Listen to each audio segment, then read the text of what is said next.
In 2016, I made a set of Ghost Valentines, and then in 2025, I decided to make a new set.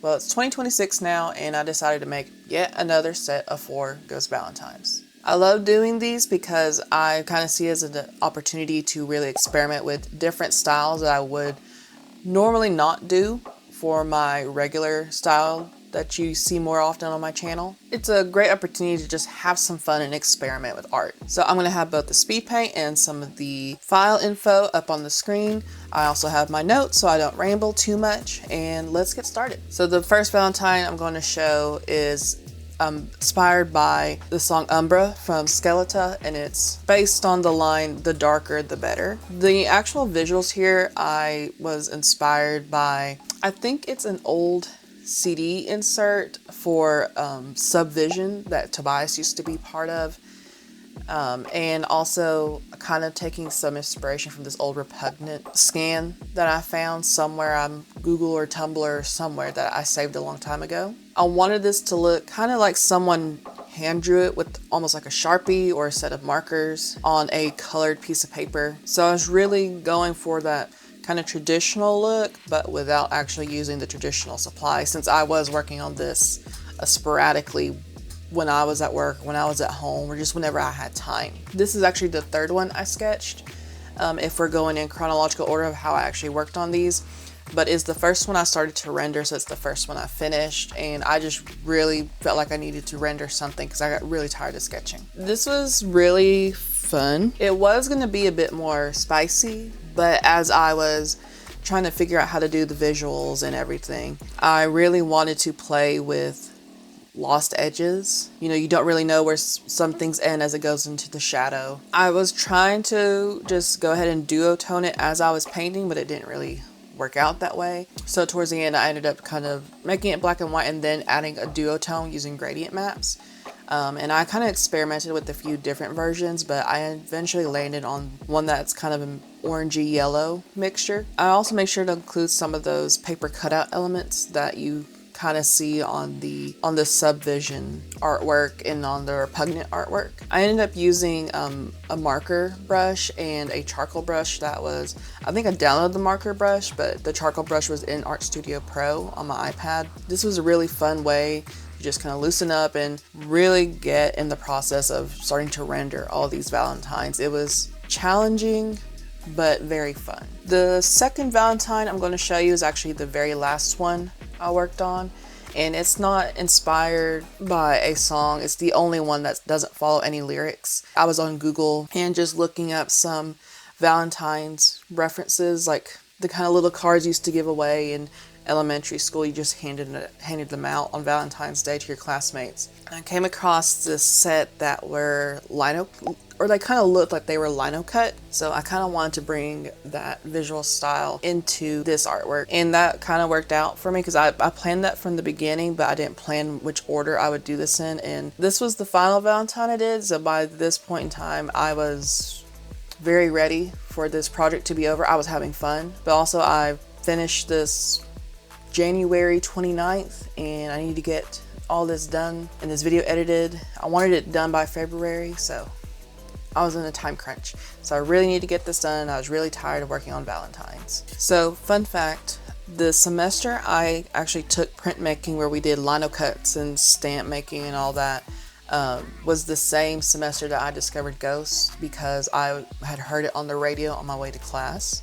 And this was during the Meliora era, or Pope Star era. And one of the stamps or blocks I made was actually of Puppet 3 in his mask, and I still have it. That was like 10 years ago, and I still have it. So this ended up being, out of all of them, my least favorite. I still like it, and it was really cool to try and mimic the lino cut style and have these limited colors, but trying to do it all digitally. To me, it's still really good. I really like it, but it's also my least favorite, and I'm actually saving my absolute favorite for last. So this second one I did is actually inspired by the exorcism scene in the Satanized music video. I forgot how relaxing and kind of freeing it is to just work in black and white. I think the reason I don't do it as often is because I like to add color to my pieces. I don't like messing with figuring out gradient maps and all the layer styles to add in the color.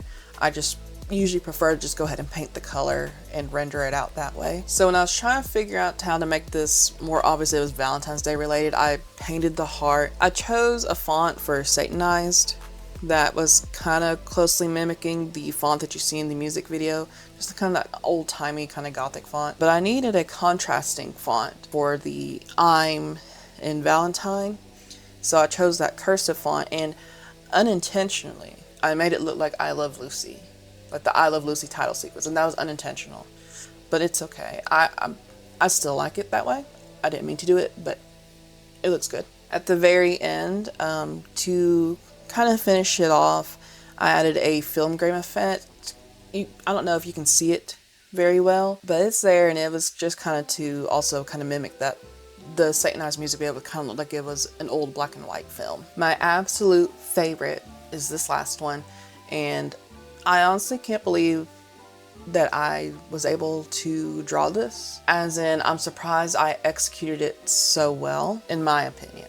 This is inspired by old horror movie posters like especially Halloween and Scream. The lyrics for this one are based off of Massilia Amore, specifically the line, I'm gonna hunt you down. Now, I was really worried about how this one would turn out when I started, and it for some reason felt the most daunting because I knew I wanted this to be the most rendered out, like my usual style for this one, but I wasn't positive how it turned out. I had a kind of a vision. I knew exactly kind of how I wanted the lighting and everything to be, but I wasn't sure how well I would execute it. But it was a really good example of just trust the process, because the more I worked on it, I'm like, oh, this is really good. I really like how I did that part. And in the end, it turned out fantastically, in my opinion. All the fonts I've used for all these, by the way, are from dafont.com.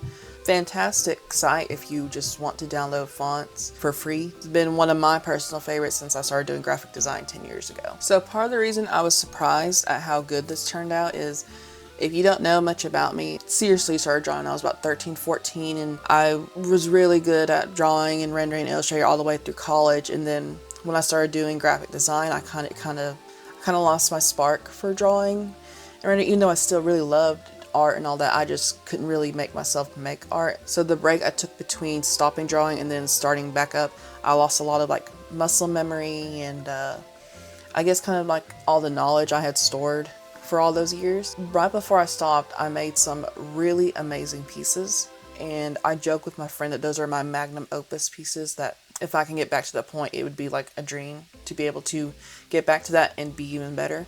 So when I finished this and I sent it to her, I was like, I did it. I have a new magnum opus piece. Like, this looks way better than anything I did all those years ago. And she was like, yeah, I'm obsessed. This is like the best piece that you've made. All that to say is I'm really proud of myself for how this turned out. And what's more interesting is now that it's only been 2 days since I finished this, and I'm already looking back on it, thinking of how I can improve it and all that, and being able to identify where you can improve and everything is a really good hallmark in art, just how much you're learning and how much you're implementing and how much you're growing as an artist. Anyway, while this finishes up, we're doing face cam today because I'm hoping it'll make my voice a little less deadpan and boring, and that's why I also have my notes to keep me from, I don't want to read off a script, but I also don't want to ramble, but I think I still am rambling, so sorry. And I know you can't see it very well, but I also got a makeup palette for Christmas, Papa 2. Did I bring him with me? Let me go get that bitch. Got him. I got that bitch.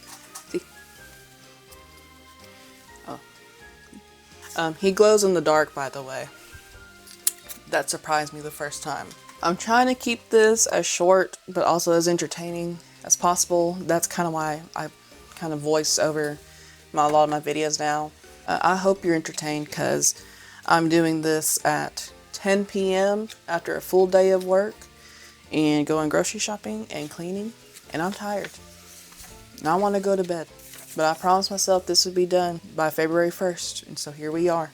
on January 30th. Alright, so those are my Ghost Valentines for 2026. Let me know your favorite, and let me know if you think that Toblerone Fudge would like them too. I have no way to ask him, of course, so I want to ask y'all to reply in his honor. I'm glad these are finished. I was stressed about getting these finished all month.